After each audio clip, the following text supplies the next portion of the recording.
নমস্কার বন্ধুরা, আজ আমরা এই ভিডিওতে বলবো স্তন ক্যান্সার হওয়ার 14টি কারণ সম্পর্কে। বন্ধুরা, এই নামটি আমরা অনেকবার শুনে থাকলেও আদতে কী কারণে এটি হয়ে থাকে আমরা অনেকেই জানি না। আমরা সবাই ব্যস্ততম মানুষ এবং পয়সার তাগিদে নানান জায়গায় ছুটে বেড়াই, কর্মব্যস্ততার মধ্যে আমরা থাকি এবং মেয়েরা নিজেকে সাজগোজ করাতেই ব্যস্ত, বিভিন্ন প্রসাধনী ব্যবহার করাতেই ব্যস্ত। কিন্তু তার ফলেই যে হয়ে যেতে পারে এই মারাত্মক রোগ, তা আমরা অনেকেই ভাবতেই পারি না বা ভাবিও না। তাই আমাদের এই প্রতিবেদন থেকে বা আমাদের এই ভিডিও থেকে জেনে নিন স্তন ক্যান্সার হওয়ার 14টি কারণ কি কি সেগুলো সম্পর্কে।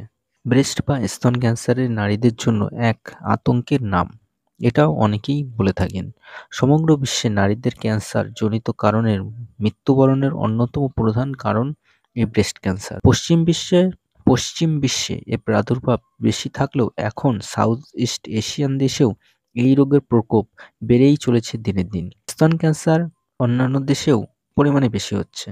আগে 40-এর কম বয়সীদের এই রোগ বিরল ছিল, অথচ এখন 17 বছর 18 বছর মেয়েদেরকেও এই রোগে আক্রান্ত হতে দেখা যাচ্ছে। সারা বিশ্বে 11ই অক্টোবরকে ব্রেস্ট ক্যান্সার সচেতনতা দিবস এবং অক্টোবর মাসে ব্রেস্ট ক্যান্সার সচেতনতা মাস হিসেবে পালিত হয়ে আসছে। প্রতি বছর প্রায় 14,800-800-ও বেশি জন নারী ব্রেস্ট ক্যান্সারে আক্রান্ত হয়ে থাকেন। তাদের মধ্যে প্রায় 7,000 থেকে 8,000 মৃত্যুবরণ করে থাকেন। তো বন্ধুরা, কি সেই 14টি কারণ জানতে ভিডিওটিকে অবশ্যই শেষ পর্যন্ত দেখুন। আর এমন ধরনের ভিডিও পেতে আমাদের চ্যানেলটিকে সাবস্ক্রাইব করে পাশের ঘন্টাটিকে বাজিয়ে দিন। ভিডিওটিকে একটি লাইক ও শেয়ার করতে একদম ভুলবেন না। আপনার যদি কোনো মতামত থাকে তাহলেও কমেন্ট বক্সে অবশ্যই লিখে জানাবেন, কিংবা নতুন কোনো বিষয় যদি জানতে চান তাহলেও আপনারা কমেন্ট বক্সে লিখে জানান, আমরা সে বিষয় নিয়ে ভিডিও আপলোড করব।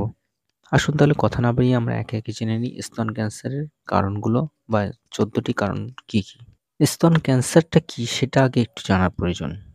স্তনের কিছু কোষ যখন অস্বাভাবিকভাবে বেড়ে যায় তখন স্তন ক্যান্সারের হতে পারে।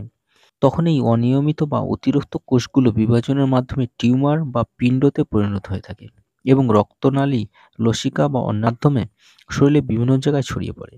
এই ছড়িয়ে যাওয়ার প্রবণতাই ক্যান্সারের রোগের বিশেষ আতঙ্কের কারণ। কারণ এমত অবস্থায় বিশ্বের বিভিন্ন ধরনের আধুনিক চিকিৎসার ব্যবস্থার মাধ্যমে নিয়েও রোগীকে পুরোপুরি সুস্থ করে তোলা বা দীর্ঘ জীবনকালের নিশ্চয়তা দেওয়া সম্ভব হয়ে ওঠে না। তবে আশার বিষয় হচ্ছে এটা যে স্তন ক্যান্সার যদি আপনার আর্লি স্টেজ হয়ে থাকে তাহলে সেটা চিকিৎসার মাধ্যমে নিরাময় করা সম্ভব হতে পারে। দিনে দিনে স্তন ক্যান্সার বাড়ছে কেন? স্তন ক্যান্সারে আক্রান্ত মূল সাধারণত দুটো কারণ দেখা গিয়ে থাকে। প্রথমত হচ্ছে অপরিবর্তনযোগ্য কারণ এবং দ্বিতীয়ত হচ্ছে পরিবর্তনযোগ্য কারণ। অপরিবর্তনযোগ্য কারণে বলা হচ্ছে ঝুঁকি জেনেটিক বংশগত হরমোনের কারণে হয়ে থাকে, যা আমরা পরিবর্তন করতে কখনোই পারি না।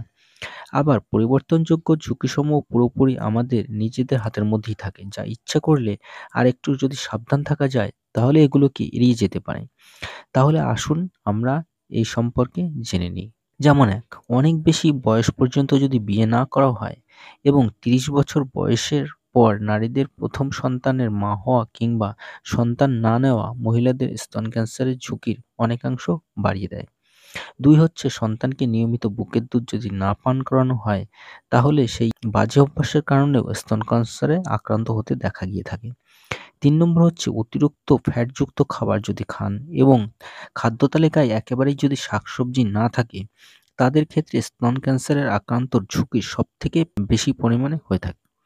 এছাড়া দীর্ঘ সময় যদি টিনজাত খাবার খাওয়া হয়, কৃত্রিম মিষ্টি, রংযুক্ত খাবার অধিক পরিমাণে খাওয়া হয়ে থাকে, তাহলে শুধু নারী কেন পুরুষদেরও স্তন ক্যান্সারের আক্রান্ত হওয়ার জন্য দায়ী বলা যেতে পারে। 4 নম্বর হচ্ছে অতিরিক্ত ওজন বেড়ে যাওয়া এবং শারীরিক পরিশ্রম একেবারেই না করা স্তন ক্যান্সারের ঝুঁকি বাড়িয়ে দেয়। 5 নম্বর হচ্ছে দীর্ঘদিন এয়ার ফ্রেশনার, কীটনাশক, অতিরিক্ত কেমিক্যালযুক্ত কসমেটিক্স, ডিওড্রেন্ট, তেজস্ক্রিয় পদার্থের সংস্পর্শে যদি থাকেন, বিভিন্ন ধরনের স্তন জেল, স্তন লোশন ব্যবহার করলেও স্তন ক্যান্সারে আক্রান্ত হওয়ার সম্ভাবনা বেড়ে যায়। 6 নম্বর হচ্ছে ভুল সাইজে ব্রা ব্যবহার করা। স্তনের আকার অনুযায়ী সঠিক মাপে ব্রা ব্যবহার করা উচিত, কেননা এটি আপনার স্তন ক্যান্সারের ঝুঁকি অনেকটা বাড়িয়ে দিতে পারে। স্তনের আকারের চেয়ে বড় অংশের ব্রা স্তনের টিস্যুগুলোকে ঠিকমতো সাপোর্ট দিতে পারে না। আবার অতিরিক্ত ছোট বা টাইট ব্রা স্তনের তরলবাহী লসিকাগুলোকে বাধাগ্রস্ত করে। এর ফলেও স্তন ক্যান্সার হতে পারে। ৭ নম্বর হচ্ছে সারাক্ষণ ব্রা বা ব্রাসিয়ার পরে থাকার কারণেও ঘাম নির্গত হওয়ার অসুবিধা হয়। আর্দ্রতা কমে যায়। এর থেকেও স্তন ক্যান্সারের ঝুঁকি বেড়ে যায়। তবে ঘুমানোর সময়টা অথবা বাইরে যখন না বেরোচ্ছেন তখন যদি ব্রা ব্যবহার না করেন তাহলে কিন্তু এর থেকে বাঁচা যেতে পারে। ৮ নম্বর হচ্ছে লেবেল না দেখে ডিওড্রেন্ট অথবা কসমেটিক্স ব্যবহার করা। আজকাল কর্মজীবী নারী হোক বা শিক্ষার্থী সারাদিনে বাইরে থাকা, সেই সাথে ঘামের দুর্গন্ধ এড়াতে বিভিন্ন রকমের ডিওড্রেন্ট ব্যবহার করে থাকেন। কিন্তু এই ডিওড্রেন্টগুলো কেনার সময় বিভিন্ন রকম কেমিক্যাল যা ক্ষতি করে থাকে, যা শরীরের পক্ষে খুবই ক্ষতিকারক। অর্থাৎ এগুলোকে দেখে আপনাকে কিনতে হবে যে ক্ষতিকারক পদার্থগুলো আছে কিনা। ৯ নম্বর হচ্ছে জেনেটিক কিছু কারণে মানুষ স্তন ক্যান্সারে আক্রান্ত হয়ে থাকে। জিনের মিউটেশন 5% থেকে 10% স্তন ক্যান্সারের জন্য দায়ী হয়ে থাকে। ১০ হচ্ছে বংশগত কারণ, যেমন মা, পিসি, বোন স্তন ক্যান্সারে যদি আক্রান্ত হয়ে থাকে তাহলে এই ক্যান্সারে ঝুঁকি বেশি থাকে। ১৩ নম্বর হচ্ছে মহিলাদের মাসিক শুরু অথবা ১২ বছরের বয়সের আগেই মাসিক শুরু হয়ে যায় এবং ৫০ বছর পরেও মাসিক বন্ধ হয়, তাদের এই রোগে আক্রান্ত হওয়ার ঝুঁকিটা বেশি থাকে। ১২ নম্বর হচ্ছে অ্যাস্ট্রোজেন হরমোনের প্রভাবেও এই রোগে আক্রান্ত হতে দেখা যায়। যারা দীর্ঘ সময় ধরে অতিরিক্ত অ্যাস্ট্রোজেন হরমোনের সংস্পর্শে থাকেন, মাসিক বন্ধ হওয়ার পর মহিলাদের মধ্যে যারা হরমোন ডিসপ্লেসমেন্ট থেরাপি ব্যবহার করেন, তাদের ক্ষেত্রে এই রোগ হওয়ার সম্ভাবনা বেশি। ১৩ নম্বর হচ্ছে লিঙ্গভেদে ক্যান্সারে আক্রান্ত হওয়ার ঝুঁকি বেড়ে যায়। একজন নারী পুরুষদের তুলনায় অনেক বেশি স্তন ক্যান্সারের ঝুঁকিতে থাকেন। ১৪ নম্বর হচ্ছে বয়স বাড়ার সাথে সাথে স্তন ক্যান্সারে আক্রান্ত হওয়ার সম্ভাবনা বাড়ে।